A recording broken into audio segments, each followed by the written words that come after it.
everyone, and welcome to a special edition episode of Science with Bexy. And today is all about coronavirus. There is a lot of worrying going around, there's a lot of questions and doubts about why we have to follow the guidelines that we've been given. So yeah, today's episode is just trying to answer some of those questions, giving you some fun demos so that you can help visualise some of the points I'm going to make, and giving you more knowledge and therefore more power so you can hopefully feel more in control about the situation.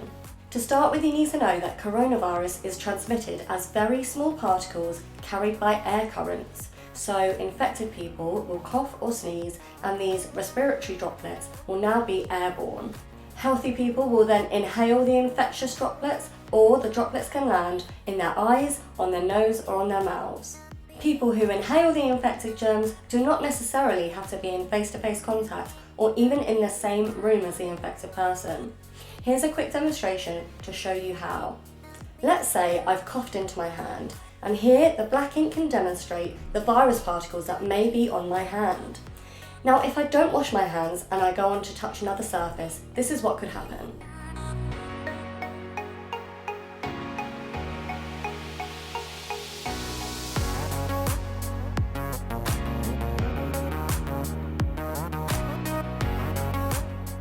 So now you know why you need to wash your hands. It's so you don't pass the virus particles onto other surfaces or other people.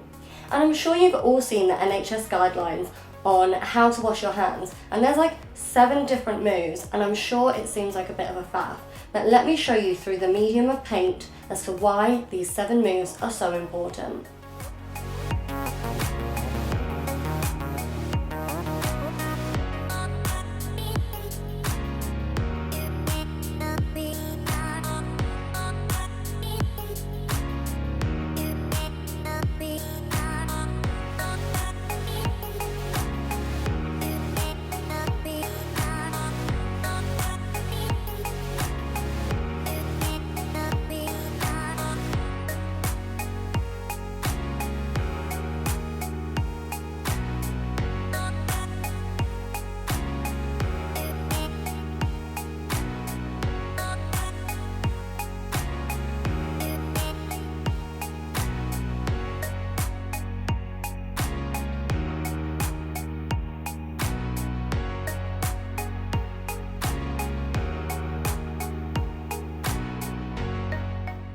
So now you know the only way to wash your hands all over is to follow the NHS guidelines and use these 7 moves every time you wash your hands.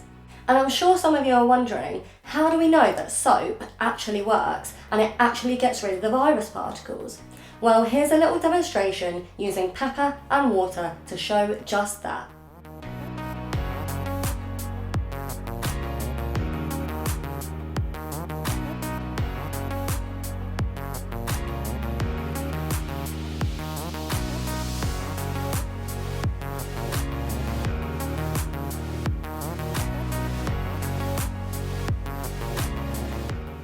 In this example, the pepper represented virus particles. So as you could see, when I initially put my finger into the water, nothing happened. But then when I applied soap to my finger and put my finger back in the dish, the pepper was deterred away from the soapy finger to the edge of the dish. Hopefully this demonstrates to you the importance of using soap and how it is a key player in getting rid of virus particles. Another common question is about the use of masks and if they can actually help you and the role they play in stopping the virus spreading.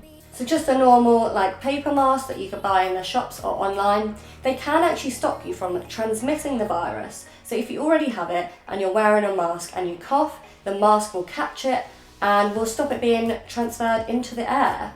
But you have to watch out, once the mask is saturated, so it's moist on the outside of the mask as well, it's no longer serving a purpose, so you should get rid of it and use a new one.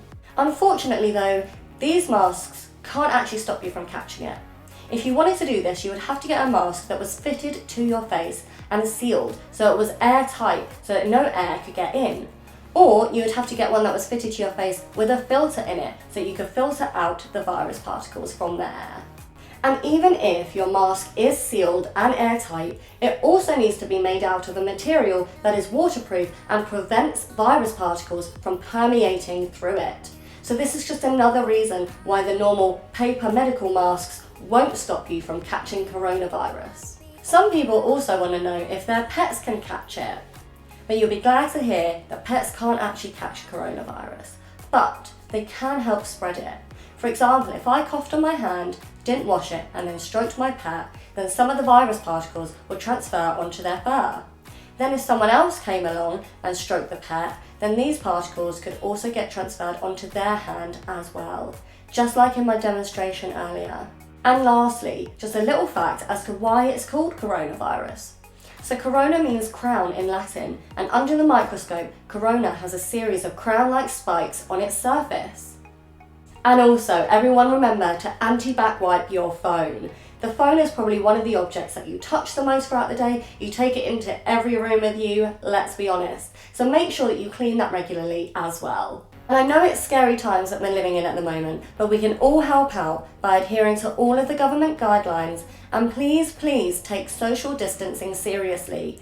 You might not be high risk, but you could transmit it to someone who is. I hope you enjoyed this special edition episode, and I hope you feel more knowledgeable and empowered about coronavirus in general and about why we're having to take some of the precautions that we are. Thank you so much for listening. I hope you enjoyed it, and if you did, please like and subscribe, and remember to stay safe out there.